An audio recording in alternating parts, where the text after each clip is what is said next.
त्रिकोणमिति class 10th exercise number 11 question number 28, 29, 30 same है। जब एक चीज़ है ना, हमने वो लाल काका वाली थ्योरी पढ़ी थी शुरू वाली वीडियो में जब हमने एक्सरसाइज शुरू की थी। एक एंगल दिखाया गया था, यानी कि इस तरह से एक त्रिभुज ट्रायंगल, ये लो जी, जिसमें एक कोण हुआ करता था थीटा। ये कोण 90 डिग्री का हुआ करता था। ये ए हुआ करता था, ये बी हुआ करता था और ये सी हुआ करता था। इस टाइप का क्वेश्चन देख लो। ये था लंब, ये था कर्ण, ये था आधार, मान लिया हमने। तो साइन थीटा, ये तीनों क्वेश्चंस के लिए मैं बता रहा हूँ एक साथ, सिर्फ हम वैल्यू रखेंगे, आंसर हमारा आ जाएगा। साइन थीटा हमारा होता था लंब अपॉन कर्ण, यानी कि L अपॉन के। कोस थीटा बराबर होता था हमारे पास आधार अपॉन कर्ण। टेन थीटा हमारे पास होता था लंब बटे आधार। इस क्वेश्चन में या इस तरह के क्वेश्चंस में ये यूज होगा, ठीक है। अब ये यूज होगा तो आपको पहले चित्र में पहचानना है कि 90 डिग्री के कोण के सामने वाली जो भुजा होगी ये वाली, ये होगी कर्ण। 90 के सामने वाली कर्ण होगी। जो कोण दिया हुआ है उससे जो सटी हुई भुजा है दूसरी, ये तो कर्ण हो गई ना, ये भुजा तो दूसरी सटी हुई भुजा है वो होगी आधार।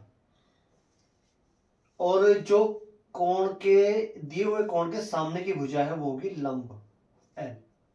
ये ध्यान रखना हमेशा, 90 के सामने वाली कर्ण, दिए गए कोण के सामने वाली लंब और इससे सटी हुई आधार।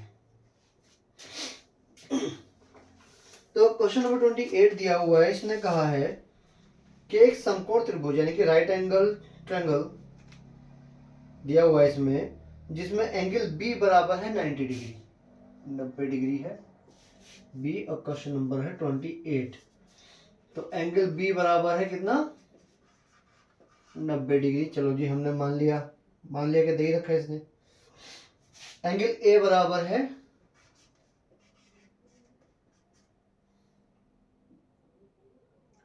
आपका 30 डिग्री। चलो जी, ये इसने दे दिया 30 डिग्री। ये थीटा में हमने लिया ना, ये ए, यानी कि जो ए है हमने यहाँ पे थीटा की वजह से वैल्यू रखी थी। तो इसने एंगल ए कितना दिया हुआ है, 30 डिग्री। और एक भुजा इसने दी हुई है, कौन सी, ये वाली, के बराबर 20 सेंटीमीटर। तीनों क्वेश्चन में सेम है। देखो ध्यान रखना, एक एंगल दिया रहेगा, दो भुजाएं दे रखी होंगी, या फिर भुजाएं दी होंगी, एंगल पूछा होगा, तो यही फॉर्मूले लगेंगे। ये जो तीन फॉर्मूले है ना, ये तीन ही इसमें यूज होंगे। और बाकी बचे कॉट, सेक और कोसेक, वो तो वैसे भी इनके उल्टे होते हैं। अगर आपका कोसाइन में कर्ण और लंब मिल रहा है तो साइन में भी मिल ही रहा है, तो साइन से काम चल जाएगा, क्यों हम कोसेक के जाएंगे, कोसेक के पास जाएंगे। तो चलो इतनी चीजें दी हुई है, यानी कि अगर मैं कहूँ फॉर्मूले के हिसाब से मैं लगाऊं, मुझे पता करना है ए बराबर डैश कितना आएगा और एल बराबर डैश, यानी कि ये दो भुजाओं की वैल्यू ज्ञात करनी है, यानी कि ए बी ज्ञात करनी है हमें और बी सी ज्ञात करनी है। तो साइन ए बराबर कितना होगा, साइन ए लंब यानी कि बी सी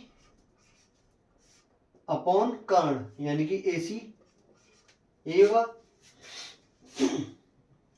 यानी कि साइन ए की वैल्यू कितनी है, 30 डिग्री, बराबर बी सी की वैल्यू कितनी है हमें पता करनी है।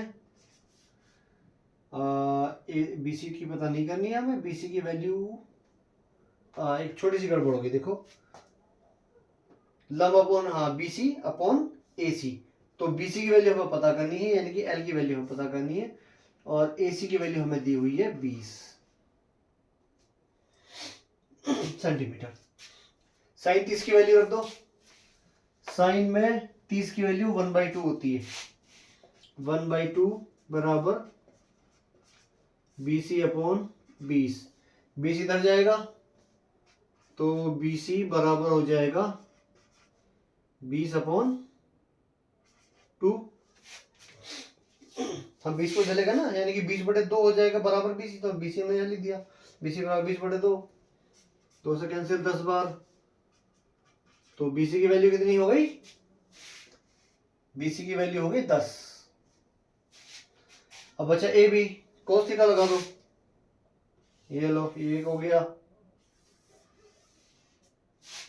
cos थीटा लगाओ, cos A आधार बटे कारण होता है कि AB upon AC। cos A यानी कि cos 30 डिग्री बराबर AB की वैल्यू हमें ज्ञात करनी है और AC की वैल्यू हमें दी हुई है 20। cos 30 की वैल्यू कितनी होती है? cos 30 √3/2। √3/2 बराबर AB अपॉन 2। 2 से 2 कैंसिल कर गया 10 बार, 10 इधर हो गया तो 10 √3 बराबर AB। मतलब वो भी हमने ऐसे ही किया था, AB बराबर 10 √3 और ये आपका आंसर। तीनों क्वेश्चन सेम है। ये पैटर्न ध्यान रखना कि एंगल दिया है, इस तरह से एक त्रिभुज दिया रहेगा। त्रिभुज में कोई दो चीजें दे रखी होंगी, या तो एंगल दे देगा और एक भुजा दे देगा कोई सी भी, ठीक है, और बाकी की दो भुजाओं के नाम पूछ लेगा, या फिर कोई दो भुजाएं दे देगा। मान लो उसने दे दी ये वाली और ये वाली, ये कर्ण वाली और लंब वाली। जब हम साइन थीटा लगाएंगे, लंब बटे कर्ण सोल्व करके थीटा की वैल्यू हम निकाल लेंगे, ठीक है। तो थीटा की वैल्यू हमसे पूछ सकता है। इस तरह के क्वेश्चंस में हमेशा दो चीजें वो देगा, वो चाहे ABC के पदों में दे या 1 2 3 4 या 20 25 30 50 करके दे। तो मैंने बताया था कि आप क्वेश्चन को पहचानिए। इसमें 3 क्वेश्चन एक ही तरीके के हैं, क्योंकि बोर्ड में ये सवाल नहीं देगा, क्योंकि जितने होशियार आप हैं उससे ज्यादा होशियार वो हैं जिन्होंने पेपर बनाए हुए। उन्हें पता है कि बच्चे उत्तर तक यानी कि आंसर तक याद करके आ जाएंगे, इसलिए वो नंबर चेंज कर देते हैं। वो ये देखना चाहते हैं कि आपकी कितनी कैपेबिलिटी है, आप अपने माइंड को कितना यूज करते हैं। इसलिए वो पैटर्न सेम देंगे, त्रिभुज ऐसे ही देंगे, ठीक है। बस इनमें से कोई दो चीजें देंगे। वो दो भुजाएं भी दे सकते हैं कोई सी भी, एक कोण और एक भुजा भी दे सकते हैं, वो उनके ऊपर है। लेकिन पैटर्न यही होगा, साइन कोस टेन, ये तीन ही यूज हो जाएंगे इसमें। सेक, कोसेक और कॉट, इसकी जरूरत नहीं पड़ेगी इस तरह के क्वेश्चन में। इस तरह के क्वेश्चन में यही यूज हो जाएंगे तीनों। चलो एक क्वेश्चन और कर लेते हैं। 29 कर लो। वैसे 29 तो है ऐसा ही, सेम ही है। 30 भी सेम है, ये कर ही लेना। 29 और 30 बिल्कुल कॉपी है। वीडियो रिपीट करके देख लेना, समझ में नहीं आएगा तो। क्वेश्चन नंबर 31 में है, इसका सेकंड पार्ट है। ये CBSE बोर्ड 2021 में आया हुआ है। ये देख लीजिए, 2 कोसेक स्क्वायर 30। ये है तुम्हारा क्वेश्चन नंबर 31। तो क्वेश्चन 31 में है कोसेक स्क्वायर 2 भी है भाई इसमें। 2 कोसेक स्क्वायर 30 डिग्री प्लस, इसमें x की वैल्यू ज्ञात करनी होगी, x sine square 60 degree minus 3/4 tan square 30 degree बराबर 10। हमें ऐसा लेकर के आना है। नहीं, हमें ऐसा नहीं लेके आना, हमें x की वैल्यू याद करनी है। तो सीधी सी बात है ना, मान रख करके सोल्व करते हैं, इसमें हमें करना ही कुछ नहीं है, बहुत इजी। मैंने बोला ना बोर्ड में बहुत इजी क्वेश्चन आते हैं, कोई बड़ी बात नहीं इनमें। देखो 2 कोसेक स्क्वायर 30 डिग्री, तो हम इसकी वैल्यू रख लेते ना, क्योंकि सीधी सीधी तो दी हुई है।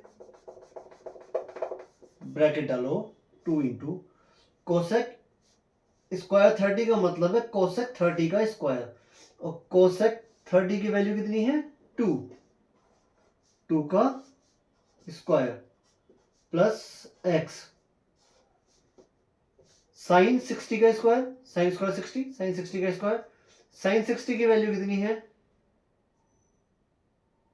साइन 60 √3/2, √3/2 का स्क्वायर, x के साथ है ना,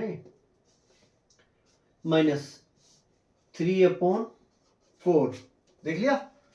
और tan 30 का स्क्वायर, tan स्क्वायर 30 मतलब tan 30 का स्क्वायर, तो tan 30 की वैल्यू कितनी है tan 30 1/√3 का स्क्वायर, और बराबर है 10। चलो जी सॉल्व कर दो। 2 इंटू 2 दूनी 4 प्लस x इंटू कितना 3/4, ठीक है। इसका स्क्वायर करेंगे 3 आएगा, 2 का स्क्वायर करेंगे तो 4 आएगा, माइनस 3/4 गुणा 1 का 1 और 3 का 3 बराबर 10। x तो अभी भी है ना, 4 दूनी 8 प्लस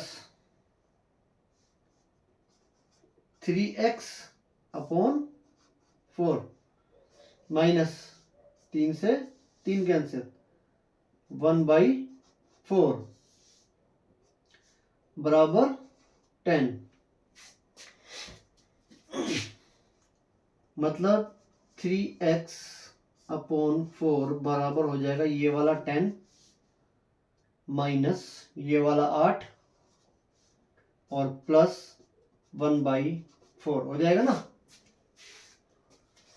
चलो जी, तो ये हो जाएगा आपका 3x/4 बराबर 10 में से 8 गया 2 और प्लस 1/4, एलसीएम ले लो। 3x/4 बराबर 4 दूनी 8 और 1 9/4, 4 से 4 कैंसिल, 3 से कैंसिल 3 बार, x की वैल्यू 3, और ये हो गया आपका आंसर। मैंने बताया ना कोई ज्यादा बड़ी बात नहीं है, वैल्यू रखो सॉल्व करो, बस कुछ नहीं करना, ज्यादा दिमाग के घोड़े ज्यादा नहीं दौड़ाने आपको। इजी क्वेश्चन होते हैं, बोर्ड का आया हुआ हर क्वेश्चन बहुत ज्यादा इजीली और सॉल्व होने वाला होता है, बहुत इजी कैलकुलेशंस होती हैं। ये आपके दिमाग में ना हवा बैठाया हुआ होता है कि हाँ बोर्ड, ये बोर्ड बोर्ड कुछ नहीं है भाई। इससे ज्यादा टफ क्वेश्चन तो आपके दूसरे एग्जाम्स में आ जाते हैं। बस फर्क सिर्फ इतना है कि बोर्ड में जो क्वेश्चंस आते हैं वो आपके बुक से नहीं आते, पैटर्न वही होता है लेकिन अंक चेंज होते हैं। और जो आपके बाकी के एग्जाम में क्वेश्चन आते हैं, जो कि आपके होम बोर्ड जिसे कहते हैं, कि आपके स्कूलों में जो क्वेश्चन दे रहते हैं, वो ज्यादातर किताब से क्वेश्चन देते हैं। इसलिए कई लोग तो किताब के आंसर भी याद करके चले जाते हैं, लेकिन बोर्ड में ऐसा नहीं होता। बोर्ड में वो चेंज कर देंगे, उनको पता है कि आपके दिमाग का लेवल कैसा है। तो आप इसके ऊपर ध्यान दें। ये जो चैप्टर 11 है खत्म हो चुका है। कल हम थोड़ा सा हाँ, एक क्वेश्चन था आईएएस इंटरव्यू में पूछा गया था लाइट के बारे में, हिस्ट्री ऑफ लाइट, यानी कि प्रकाश, प्रकाश का इतिहास। वो सूरज वाला प्रकाश नहीं, दूसरा प्रकाश, वो गली मोहल्ले वाला भी नहीं है। कहते हैं कि जैसे कि रोशनी की जो शुरुआत हुई, रोशनी का यूज लोगों ने कैसे शुरू किया, क्योंकि सिर्फ सूरज की रोशनी आती थी बहुत पुराने जमाने में, पाषाण काल में, जिस वक्त लोग पत्थरों के हथियार वगैरह यूज किया करते थे। तो ये हिस्ट्री से रिलेटेड है और ये कॉम्पिटिशन्स में आते हैं, क्योंकि आईएएस में ये क्वेश्चन पूछा गया था कि आप प्रकाश के बारे में थोड़ा सा प्रकाश डालिए, प्रकाश के बारे में प्रकाश डालिए, सॉरी। क्वेश्चन ये था कि प्रकाश यानी कि लाइट का इतिहास बताइए, ये सही मायनों में कहा जा सकता है। तो कल की वीडियो में हम आपको प्रकाश यानी कि लाइट के बारे में बताएंगे कि सबसे पहले लाइट कैसे यूज हुई, क्या उसकी फॉर्म थी, उसके बाद कितने साल पहले ये स्टार्ट हुआ, कितने साल पहले इसने डेवलप शुरू किया, किस किस रूप में हमारे पास आई और आज किस रूप में हमारे पास है। ठीक है, तो इसके बारे में हम कल बताएंगे, कल की वीडियो में आपको ये मिल जाएगा। इसके अलावा जो बाकी के क्लासेस के टॉपिक्स है वो भी हम रेगुलर करेंगे। लेकिन गाइस मुझे लाइव क्लासेस स्टार्ट करनी है, तो मुझे ज़्यादा से ज़्यादा सब्सक्राइबर्स की ज़रूरत है। मैं भी कोशिश कर रहा हूँ, आप भी कोशिश करें, सब लोग मिलकर कोशिश करेंगे तो हो जाएगा। ठीक है, थैंक यू।